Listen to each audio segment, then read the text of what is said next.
Então vocês viram, por exemplo, esta semana, quando o senhor Lula foi diagnosticado como portador de um câncer na laringe, é evidente que circularam algumas piadinhas maldosas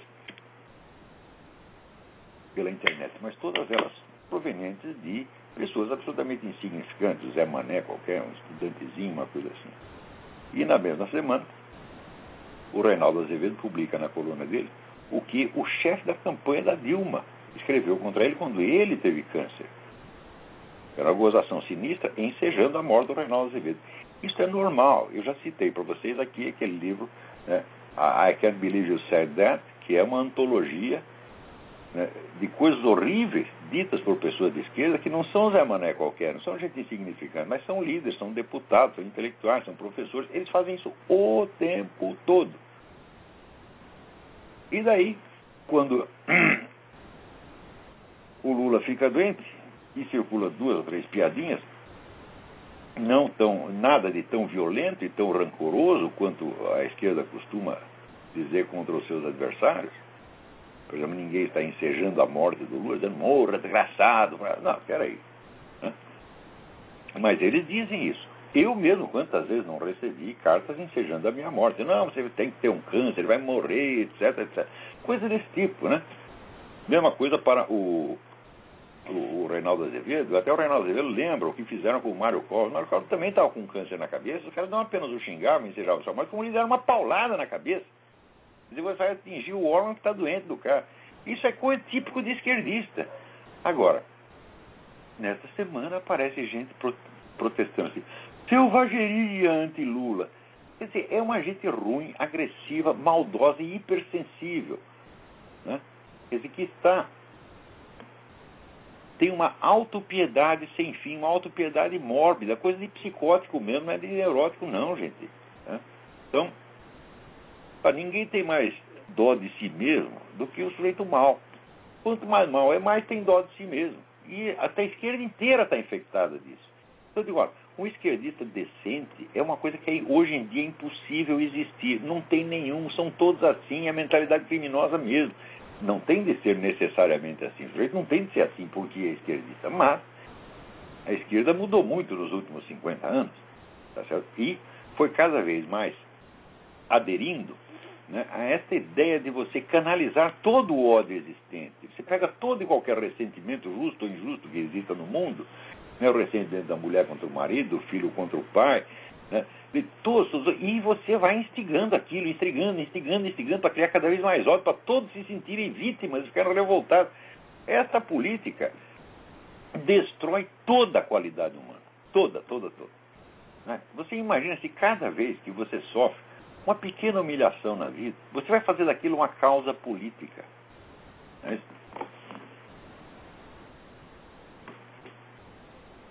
E é isso que é exatamente o que eles estão fazendo. Quer dizer, isso é uma exploração do que existe de pior no ser humano. Quer dizer, é a exploração do ressentimento injusto. Né? Por exemplo, quando você vê a condição que vivem os negros aqui americanos, que estão todos caras da classe média para cima, né? Estão vivendo muitíssimo bem, e você compara o destino dos que ficaram na África. Eu digo, mas o que esses caras aqui estão reclamando? Por que em vez de ficar reclamando, eles não fazem a campanha para ajudar os seus irmãos, seus parentes que ficaram na África?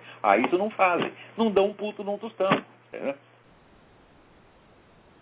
Então, eles não têm mais o que pedir, eles não têm mais o que reivindicar. A condição dos negros aqui é igual de qualquer um. Condição ruim está, às vezes, do recém-chegado. Por exemplo, o chicano que chegou aí da fronteira está ruim, mas os negros não. Eles estão ótimos aqui. Né? Nunca, ao longo de toda a história, a população negra tem uma vida tão boa como tem aqui. Nunca. Pode procurar. Né? Mas onde parece que estão cada vez mais ressentidos. Porque quanto mais você afaga a cabeça do desgraçado, né, mais ele se sente humilhado. Por quê? Porque não conquistou isso por seus próprios méritos, de maneira alguma. Isto foi a civilização ocidental inteira que se enterneceu pela condição deles e lutou por eles. Nós chamamos de que para cada negro que estivesse metido em militância abolicionista, havia 10 brancos ou 20 brancos. No Brasil, quem foi o chefe do movimento abolicionista? Foi o líder do Partido Conservador, Joaquim Nabuco. Né?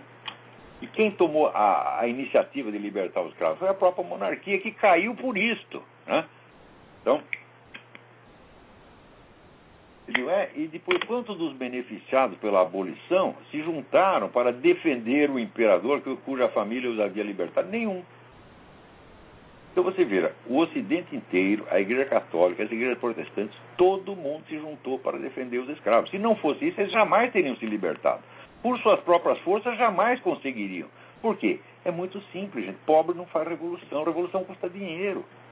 Então, se não é a própria elite, tá certo, que, por motivos morais e contra seu interesse próprio, tá certo, se volta contra a instituição da escravidão, tá certo, e luta para libertar os negros, eles seriam escravos até hoje, como são escravos no Sudão, por exemplo. Né? Então, mas isso é só um dos exemplos. Né? Por exemplo, as mulheres nos Estados Unidos, elas todas se sentem oprimidas. Você sabe como é a lei aqui, meu filho? Ó, a lei aqui é o seguinte: a mulher chega na delegacia e diz: ó, doutor, meu marido ameaçou de me bater. Imediatamente é emitida uma medida cautelar, o sujeito tem que se afastar da sua casa, continuar pagando todas as despesas, pensão que em geral chega a 80% do que ele ganha, não pode se aproximar da sua própria casa num raio de 2 quilômetros e só pode falar com os filhos 15 minutos por semana na hora prescrita pelo delegado. Daí o sujeito diz: mas doutor, não tenho direito à defesa? O delegado responde: o senhor não precisa de defesa, o senhor não está sendo acusado de nada, isso é apenas uma medida cautelar. E essa medida se prolonga por muitos e muitos anos. Ou seja, deram à mulher, quer dizer, o poder de praticar o crime contra os seus maridos, né? De reduzir o sujeito à miséria e à total humilhação, destruindo famílias e mais famílias. Aqui nos Estados Unidos, 50% das crianças vivem separadas de um dos pais, em geral do pai, não da mãe. Então, tudo isso foi feito para quê? Teoricamente, eu digo, para compensar injustiças sofridas pelas mulheres. Falo, olha, eu sinceramente não acredito em justiça. Isso aí é só pessoas, vamos dizer, adolescentes, que acreditam assim, que os maridos exploram as mulheres. Né?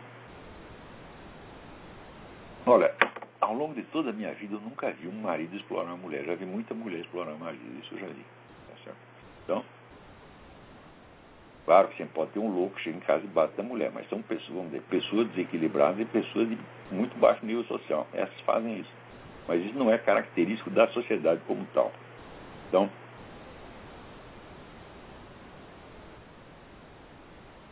quer dizer, que se você começa a pegar todos os ressentimentos, justos ou injustos, e começa a incentivá-los e dar a esse ressentimento o sentido de um propósito moral elevado, o que termina a consagração completa do banditismo. Todas as pessoas acabam, né,